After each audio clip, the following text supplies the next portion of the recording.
देखिए आप लोग इसमें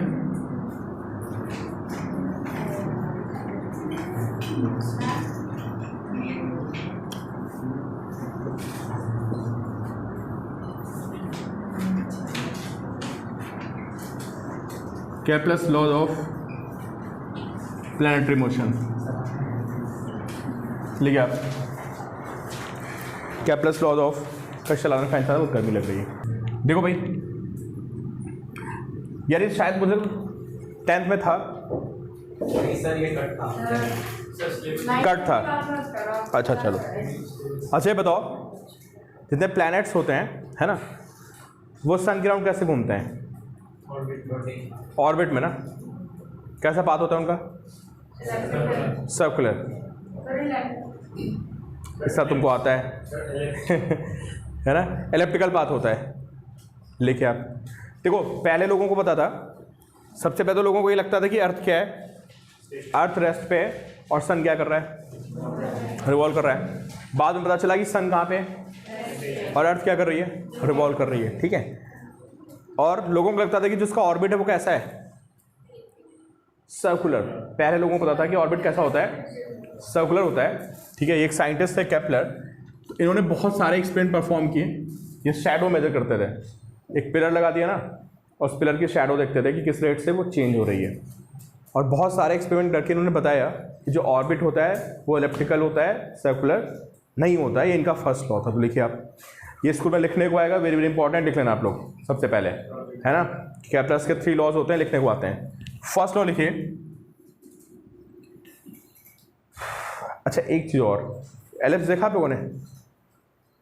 कहाँ? Oval shape. तो एग का शेप होता है एलिप्टिकल होता है। एग तो सबने देखा है ना, not complete elliptical but Oval shape होता है। और पता क्या होता है एलिप्स में, ये मतलब एक सर्कल को थोड़ा सा क्या करें आप, ऐसा दबा दें तो क्या बन जाएगा, वो एलिप्स बन जाएगा। उसमें 2 डायमीटर होती हैं डिफरेंट डिफरेंट। ठीक है, 2 डायमीटर होती हैं, एक ये और एक ये। ठीक है, इसको बोलते हैं मेजर एक्सिस। इसको क्या बोलते हैं, इसको बोलते हैं माइनर एक्सिस। ठीक है, अभी आप लोग मैथ्स में पढ़ोगे, इसमें एक यहाँ पे और एक यहाँ पे फोकस होता है। इसको बोलते हैं फोकस ऑफ एलिप्स। ठीक है, एलिप्स में और एक सेंटर होता है, पता है, एक यहाँ पे सेंटर होता है। अभी मैथमेटिकल है, बायो वालों को इससे कोई मतलब नहीं।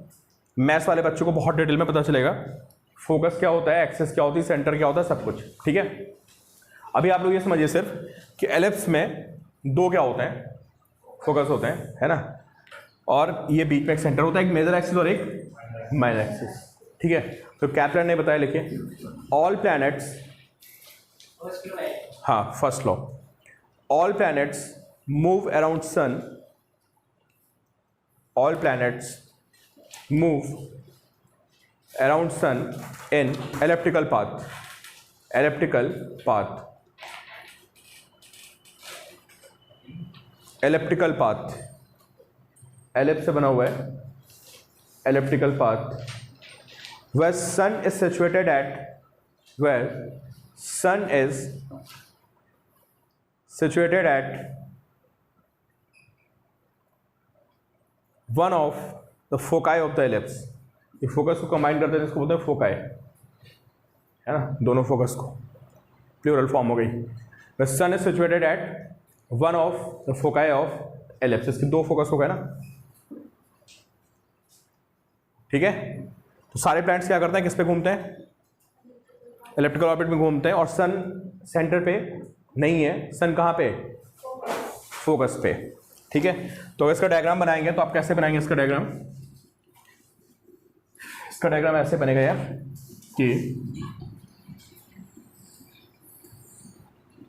ये सन हो गया, ठीक है, और ये क्या हो गया, ये प्लैनेट हो गया, और ऐसा ये प्लैनेट चारों तरफ चक्कर लगा रहा है। सन एग्जैक्ट सेंटर पे नहीं होता, ऑर्बिट कैसा होता है, एलिप्टिकल होता है। तो बनाइए भाई, डायग्राम भी बनाइए साथ में। ये सन हो गया और ये क्या हो गया, ये प्लैनेट हो गया। ये लिखने को आएगा, मैं पक्का बता रहा हूँ।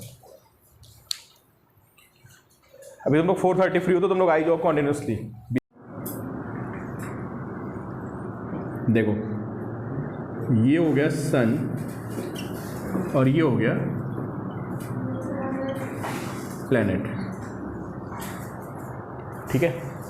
पहले आपको लॉ बता दूं फिर मैं समझाता हूँ है क्या, पहले आप नोट करिए, ठीक है।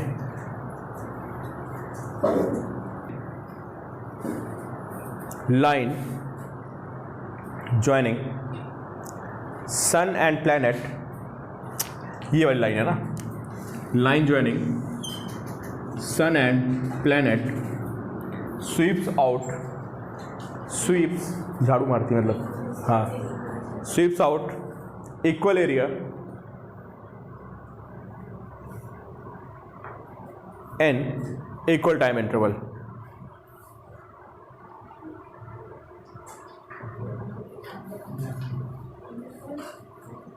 Equal area in equal time interval, O R और करके लिखिए।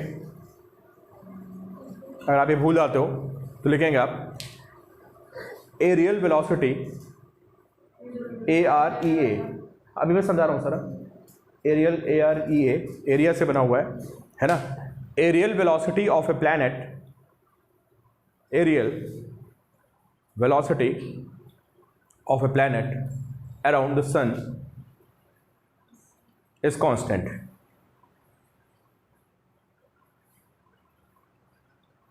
अब अभी आपने रोटेशन तो पढ़ा नहीं है, मैं एग्जाम के पॉइंट ऑफ व्यू से पढ़ा रहा हूँ, ठीक है।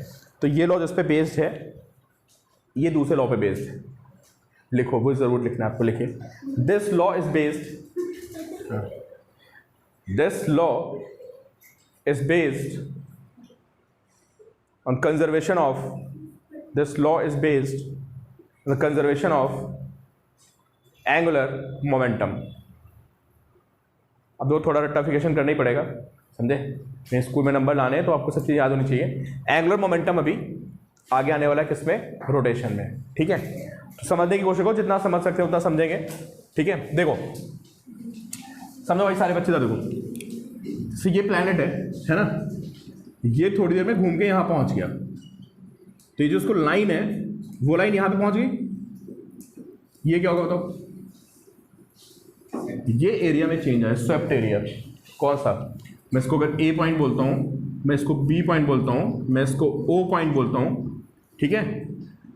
तो एरिया ओ ए बी जो आएगा, कौन सा एरिया हो गया, स्वेप्ट एरिया, जो ये लाइन ने एरिया स्वीप मार दिया यहाँ से, ठीक है। And if time is T, time taken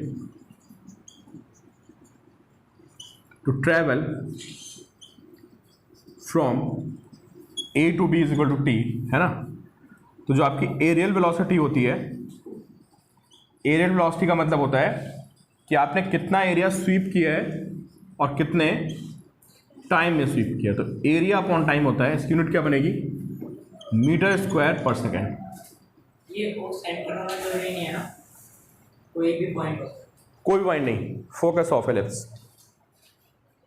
तो मैंने आपको बताया कि ये वाली वेलोसिटी होती है ना, कौन सी, दिस एरिया बाय टाइम, ये हमेशा क्या रहती है, ये कांस्टेंट रहती है, समझे।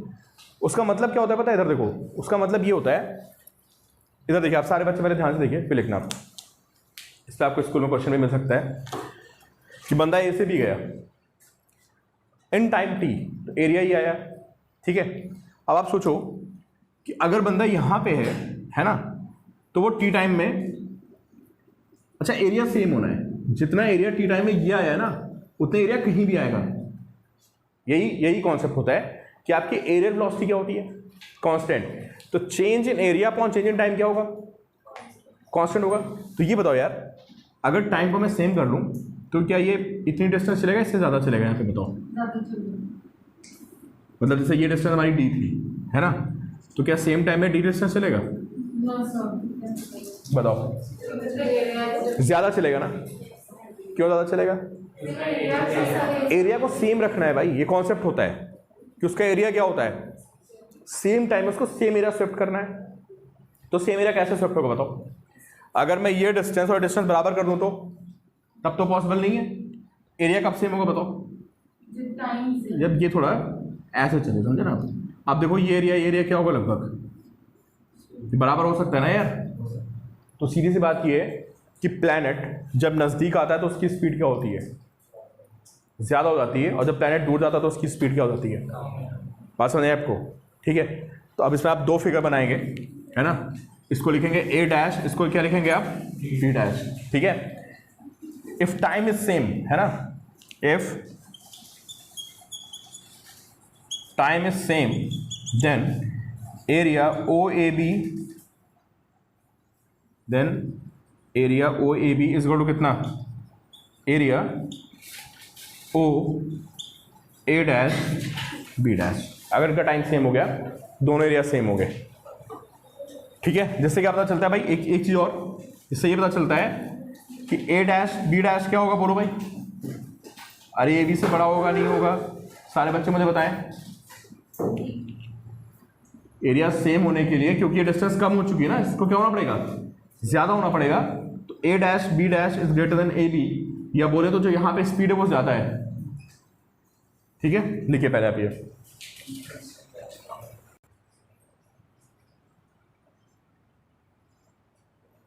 यहाँ पे स्पीड होगी कहाँ पे, ए डैश बी डैश में, वो ज़्यादा होगी किससे, तो आपकी स्पीड ए बी में है। यहाँ पे डिस्टेंस क्या हो गई, ज़्यादा हो गई, तो स्पीड भी क्या हो जाएगी आपकी, ज़्यादा हो जाएगी।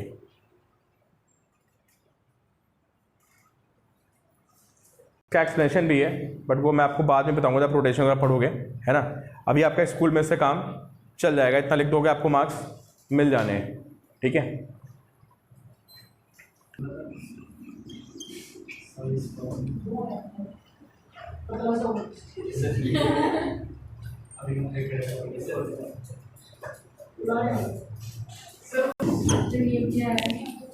बस लिख लो अभी क्या भी, बस इसको अब रोटेशन में कराएंगे। हाँ सारे मैं बता रहा हूँ, लिखिए आप। ये रोटेशन का एक डेरिवेशन होता है, आप डराइव करोगे कि D A by D T is L by two M, लिख लो। अकॉर्डिंग टू एक, हाँ ये आएगा उसमें, रोटेशन में आएगा। According to concept of areal velocity, थोड़ा रटना है अभी, थोड़ी रटने वाली बात हो गई, पूछना मत क्या है ये बस।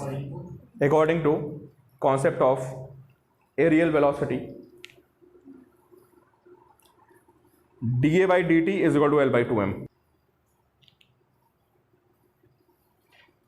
D A by D T is equal to L by two M, where L is angular momentum, L is angular momentum, M mass of the particle, mass of particle,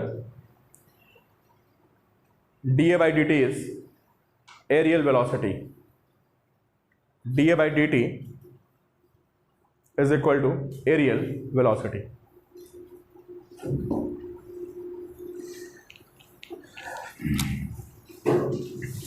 L का फॉर्मूला लिखिए आप, MVR।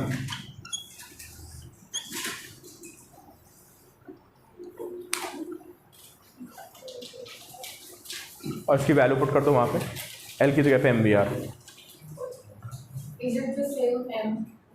हाँ ऊपर नीचे M same है, तो क्या हो गया बताओ। VR MVR भाई कितना कितना आ जाएगा ये, VR बाई 2 आ जाएगा। तो डी बाई डी टी कितना आ गया बताइए, VR बाई 2 आ गया। और डी बाई डी टी हमने क्या पढ़ रखा है, अरे कांस्टेंट होता है ना यार। अभी हमने पढ़ा है कि डी बाई डी टी क्या है, rate of change of area, जो कांस्टेंट है। इससे पता चलता है कि VR इज कांस्टेंट, और यहाँ से पता चलता है V क्या है, इनवर्सली प्रोपोर्शनल टू R। इसका मतलब क्या हुआ, डिस्टेंस जितनी कम होगी स्पीड उतनी ज़्यादा होगी, और डिस्टेंस जितनी ज़्यादा होगी स्पीड उतनी क्या होगी, कम होगी। तो V is inversely proportional to R। Kepler's law बहुत इंपॉर्टेंट है ग्रेविटेशन का। तो जो पहली क्लास थी उसमें मैंने आपको ग्रेविटी का वेरिएशन बताया था, किसके साथ, हाइट के साथ और डेप्थ के साथ, और केप्लर्स लॉ देखना आदित्य वीडियो, ठीक है। तो ये बहुत ही इंपॉर्टेंट टॉपिक है ये। चलो इसका एक लॉ और है, देखो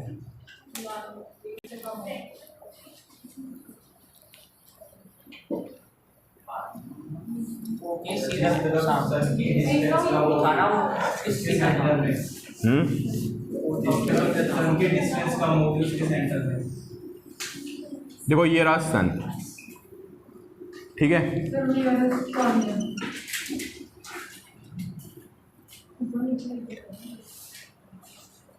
बताओ भाई, सर नियरेस्ट कॉर्नर जोन सा भी है। तो सबसे ज़्यादा स्पीड कहाँ पे होगी? नियरेस्ट पॉइंट पे, है ना। नियरेस्ट पॉइंट कहाँ पे? ये यहाँ पे स्पीड क्या है? यहाँ पे इसकी स्पीड लिख लीजिए आप, मैक्स होगी। और सबसे कम कहाँ पे होगी बताओ? यहाँ पे स्पीड क्या होगी? यहाँ पे स्पीड सबसे मिनिमम होगी।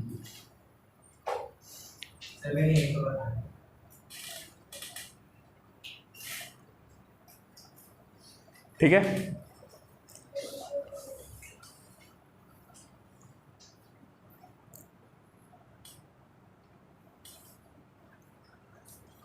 देखिए नेक्स्ट क्या, इसको बोलते हैं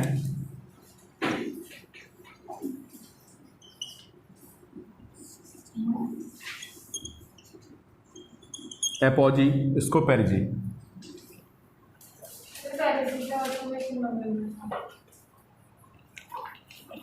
इसको एक पॉइंट और होता है, इसको बोलते हैं एफेलियन भी बोलते हैं कभी कभी। एफेलियन, इसको बोलते हैं पेरिहेलियन। फारदेस्ट पॉइंट, एपोजी मतलब फारदेस्ट पॉइंट। पेरिजी मतलब नियरेस्ट पॉइंट। एपोजी मतलब फारदेस्ट पॉइंट, है ना। एपोजी पे स्पीड सबसे कम होती है, यहाँ पे स्पीड सबसे ज़्यादा होती है। थर्ड लॉ लिखिए भाई।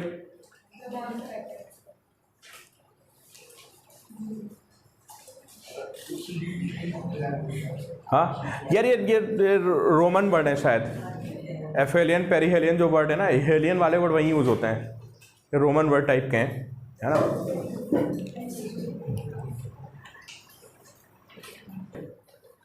Square of time period of a planet, लिखिए आप, square of time period of a planet, तो रिकॉर्ड अच्छे लोग। Square of time period of a planet around sun,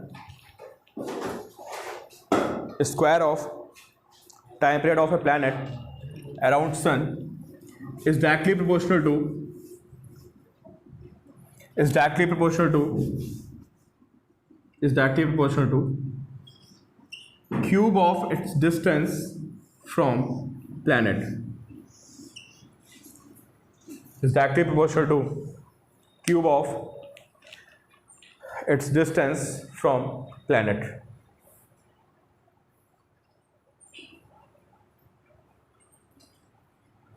T square proportional to r cube.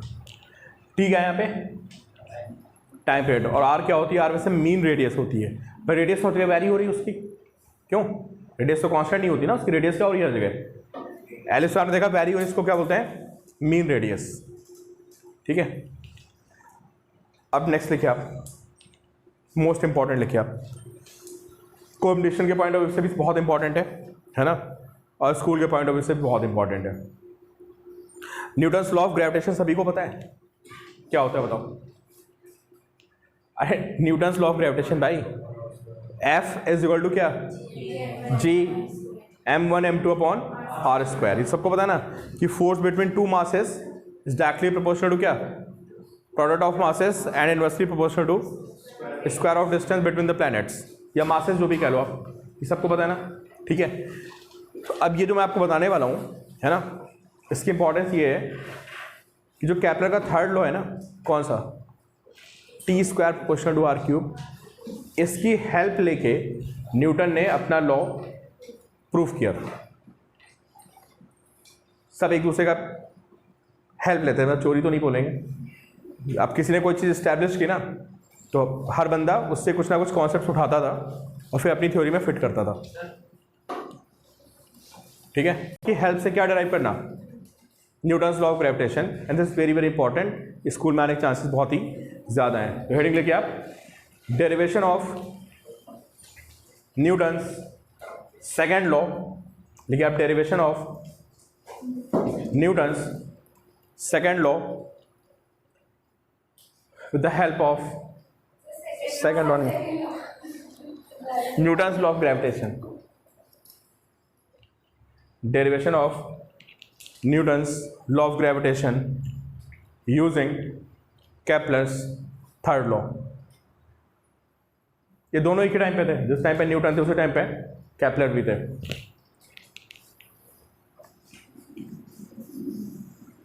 सही है। अब जी m1 m2 by r square है ना, और केपलर्स लॉ क्या है, टी स्क्वायर बटू के आर क्यूब। ठीक है, तो न्यूटन ने यहां से हिंट ली है ना, और हिंट लेके ये बताया, इन दोनों को कंबाइन किया, मतलब बेसिकली इस लॉ को यूज किया और अपना एक्सपेरिमेंट भी परफॉर्म कर रहे थे भाई। न्यूटन की अपनी थ्योरी भी चलती थी, साथ में एक्सपेरिमेंट भी चलते थे और बाकी दूसरों की थ्योरी से भी हेल्प लेते रहते थे। तो उन्होंने बताया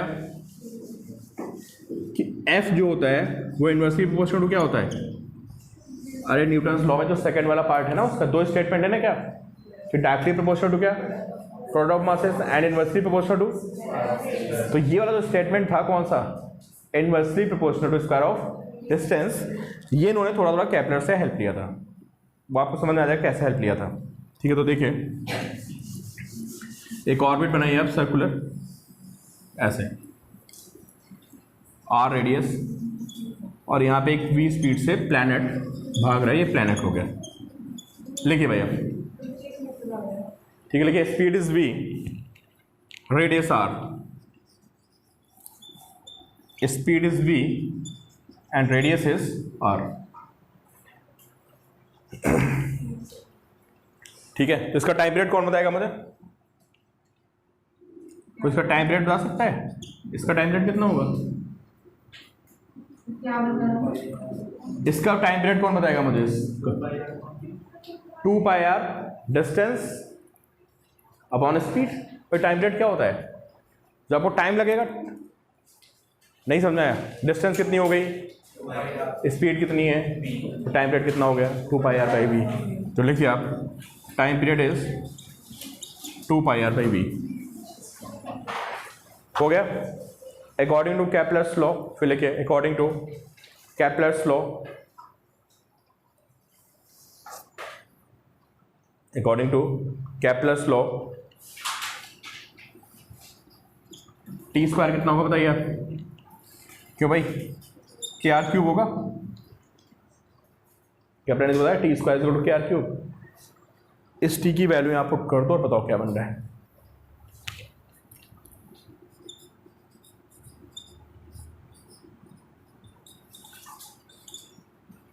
क्या बन रहा है, 4 pi R square by V square equal to K R cube, है ना।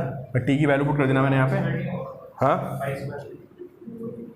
हाँ 4 pi square R square by V square equal to K R cube. लिखिए पहले सारे बच्चे, अरे मैंने यहाँ से टाइम को उठा के यहाँ पुट कर दिया।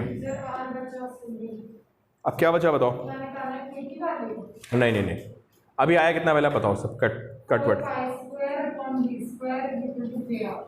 अच्छा एक से लिखते हैं, pi square upon B square, यार ये आ गया ना, पक्का ही यार है, ठीक है। चलिए आप एक काम करिए, यहां से वी स्क्वायर बाई आर की वैल्यू बताइए आप कितनी होगी। अब देखते रहो आप, लिखना पाते तरफ से सारे बच्चे। पहले बताओ वी स्क्वायर कितना है यहाँ से,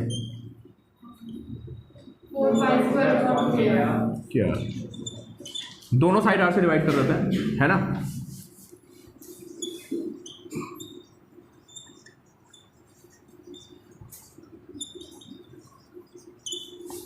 तो डिवाइड करने पर क्या आएगा बताइए, वी स्क्वायर बाई आर आएगा, इधर कितना आ जाएगा 4 पाई स्क्वायर पॉन कितना, लिखो भी, बता रहा है ऐसा क्यों किया, लिख लो भाई।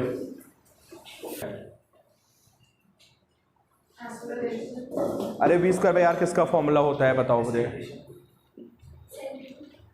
We square by R acceleration का फॉर्मूला होता है, सारे बच्चों ने पढ़ रखा है, अब जिन्होंने नहीं पढ़ा वो भी नोट कर लेंगे, है ना, कि वी स्क्वायर बाई आर क्या होता है, एक्सेलेरेशन का फॉर्मूला होता है किधर, toward centre in circular motion, है ना। तो लिखिए आप कि V square by R is equal to acceleration, ये एक्सेलेरेशन हो गया, ठीक है। कितना आगे बताइए, 4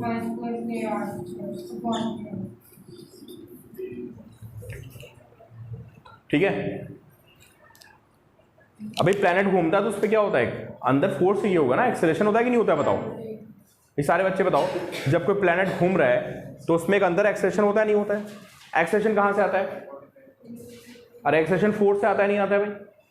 तो यहाँ से न्यूटन ने ये पता किया कि केपलर के लॉ के हिसाब से जो एक्सेलेरेशन है वो कितना आ रहा है, inversely proportional to R square. सबको समझ आ रही बात। और अगर acceleration inversely proportional to R square आ रहा है तो फोर्स भी क्या होगा बताओ, अरे एफ इज एम ए होता है ना। तो अगर किसी बॉडी पे acceleration inversely proportional to R square आ रहा है, इसको मैं मास से मल्टीप्लाई कर दूँ तो क्या आ जाएगा, फोर्स आ जाएगा। तो because A is proportional to R square, A होगा तो वहाँ पे फोर्स को भी होना पड़ेगा। सबको समझ आ रही बात कि सर्कुलर मोशन में जब कोई चीज़ घूम रही होती है तो उस पर क्या होता है, एक फोर्स एक्ट करता है किधर, टुवर्ड सेंटर। अर्थ कैसे घूम रही है, सन का कौन सा फोर्स है, सन का ग्रेविटेशनल फोर्स अर्थ को क्या कर रहा है, घुमा रहा है अपने तरफ। और अर्थ किसको घुमा रहा है, मून को। तो मून पे भी क्या लग रहा है, अंदर की तरफ फोर्स लग रहा है, वो उसको घुमा रहा है। अगर वो फोर्स नहीं है तो बॉडी घूमेगी नहीं, समझ गए। तो जो प्लैनेट घूम रहा है उसका केपलर ने क्या निकाल दिया बताओ, न्यूटन ने क्या निकाल दिया, एक्सेलेरेशन। और कितना है एक्सेलेरेशन बताओ, इनवर्सली प्रोपोर्शनल टू क्या आ गया, 4 पाई स्क्वायर क्या है, कांस्टेंट है, के क्या है, कांस्टेंट है। तो उन्होंने पता कर लिया कि acceleration is inversely proportional to R square. और अगर acceleration inversely proportional to R square होगा तो फोर्स भी क्या होगा, अरे भाई force inversely proportional to R square होगा, समझे। तो बस आपको एग्जाम में अगर ये आता है तो ये लिखने के बाद आप लिखेंगे according to Newton second law F is equal to क्या, एम ए। तो F is directly proportional to क्या, अरे F directly proportional to A हो जाएगा। और ए कितना है, 4 pi square by K square. तो F inversely proportional to R square. बस ये आपको प्रूफ करना था कि यहाँ से न्यूटन ने पता किया कि एफ क्या होता है, inversely proportional to R square इसकी वैल्यू होती है। Variation in gravity due to height and depth, उस वीडियो में देख लेना भाई, पक्का आएगा उसमें से। एक नहीं थी ना, वो मैं भेज दूँगा हाइट वाली, ठीक है, पक्का आएगी, मैं बता रहा हूँ आपको। और दूसरा कौन सा इंपॉर्टेंट है, केपलर्स लॉ, ठीक है। तो जो सबसे इंपॉर्टेंट पॉइंट्स थे ग्रेविटेशन के वो हो गए। अब उसके आगे हम लोग बढ़ते हैं, नेक्स्ट देखिए आप लोग।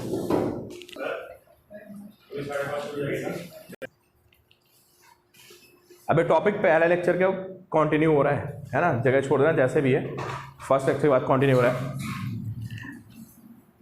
देखिए भाई सारे बच्चे मुझे बताएं,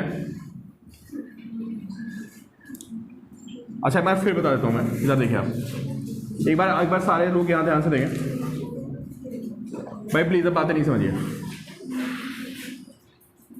देखो एक बंदा यहाँ पे खड़ा है, कहाँ पे, अर्थ पे, ठीक है। इस बंदे पे कितना फोर्स आएगा बताइए आप भाई, प्लीज़ अब बातें नहीं, आप सब सारे बच्चे मुझे बताइए कि इस बंदे पे कितना फोर्स आएगा।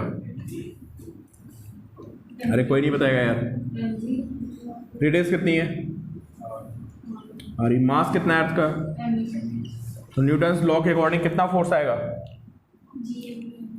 काशी थोड़ा तेज बोलो, G M E M upon, और इसको समझ गया ना, ये फोर्स आ गया किस पे, इस मैन पे। और ये जो फोर्स होता है यही क्या होता है, और ये बंदे का वेट होता है। क्यों बता देना आपको कि जो अर्थ का फोर्स होता है उसी को हम क्या बोलते हैं, वेट बोलते हैं। तो अगर मैं इसको एम जी के इक्वल कर दूं तो एम जी कितना आएगा, ये आएगा, स्मॉल एम से स्मॉल एम कैंसिल करते हैं तो जी कितना आएगा बताइए।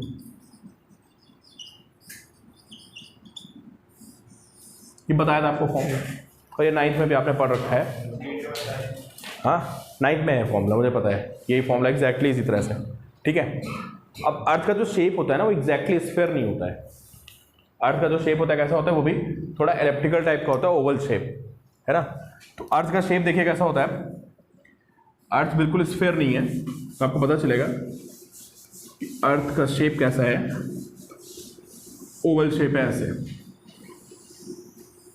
अर्थ ऐसे होती है। मैंने कुछ ज़्यादा बना दिया, इतनी भी नहीं होती है, बट थोड़ा सा शेप क्या होता है, ओवल शेप होता है इसका, ठीक है।